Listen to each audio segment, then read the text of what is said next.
കുഞ്ഞാലിക്കുട്ടി സാഹിബ് വേങ്ങരയിൽ നിന്ന് മാറുന്നു.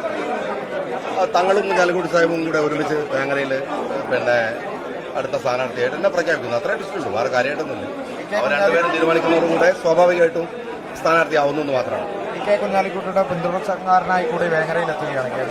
അല്ല, വേങ്ങരയിൽ അദ്ദേഹത്തിന് ശേഷം മത്സരിക്കുന്ന ഒരു സ്ഥാനാർത്ഥി എന്നുള്ള നിലയ്ക്ക് ഒരു പിന്തുടർച്ചയാണ്. അതല്ലാത്തതൊക്കെ പാർട്ടി തീരുമാനിച്ചുണ്ടാക്കേണ്ട കാര്യമാണ്. അതൊക്കെ ആലങ്കാരികമായ പ്രയോഗമാണ്.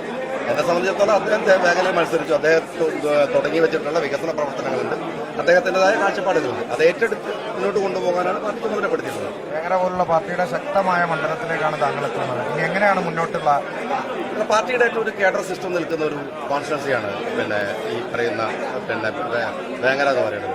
ഇനി മുന്നോട്ട് കൊണ്ടുപോകാൻ നടന്ന ഒരു അതിശയോക്തകരമായ മുന്നോട്ട് കൊണ്ടുപോകുന്നില്ല. അദ്ദേഹം തുടങ്ങി വെച്ചിട്ടുള്ള അദ്ദേഹത്തിന്റെ മാതൃകയുണ്ട്. കേരളത്തിൽ ഏറ്റവും നല്ല വികസനം നടക്കുന്ന ഒരു കോൺസ്റ്റിറ്റ്യുവൻസിയാണ്. അതിനെ അതിനെ വീഴാതെ കൊണ്ടുപോകണം.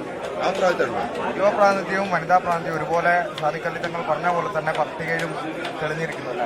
തീർച്ചയായിട്ടും ഞങ്ങളത് നേരത്തെ തന്നെ ഞാൻ പല ഇന്റർവ്യൂസിലും ഞാൻ പറഞ്ഞാണ്. അത് അക്ഷരം പ്രതി ശരിയായി ഒരു പുതുമയുള്ള പ്രത്യേകതയുള്ള മുസ്ലിം ലീഗിന്റെ ഒരു മാക്സിമം നല്ല ഒരു ലിസ്റ്റാണ് താങ്കൾ പ്രഖ്യാപിച്ചത്. എന്താണ് 2026 ലീഗിന്റെ മോട്ടോ? അങ്ങനെ പ്രത്യേക മോട്ടോ അല്ല. ഞങ്ങൾക്ക് വളരെ കൃത്യമായി തെരഞ്ഞെടുപ്പിൽ ഞങ്ങളുടെ പദ്ധതികൾ അവതരിപ്പിച്ചത്. അത് ലീഗ് മാത്രമല്ല, UDF ആണ്. ആ പദ്ധതികൾ അവതരിപ്പിച്ചുകൊണ്ടാണ് ഞങ്ങൾ തെരഞ്ഞെടുപ്പിനെ നേരിടുന്നത്. അത് മുഴുവൻ ഫുൾഫിൽ ചെയ്യാനുള്ള എല്ലാ സ്ട്രാറ്റജിയും ഈ തെരഞ്ഞെടുപ്പിൽ ഞങ്ങൾക്കുണ്ടാവും. ജയിച്ചു വന്നു കഴിഞ്ഞാൽ ജനങ്ങളോട് ഏത് തരത്തിൽ ഇടപെടണം എന്നതിനെക്കുറിച്ച് വരെ വളരെ കൃത്യമായ കാഴ്ചപ്പാടുകൾ.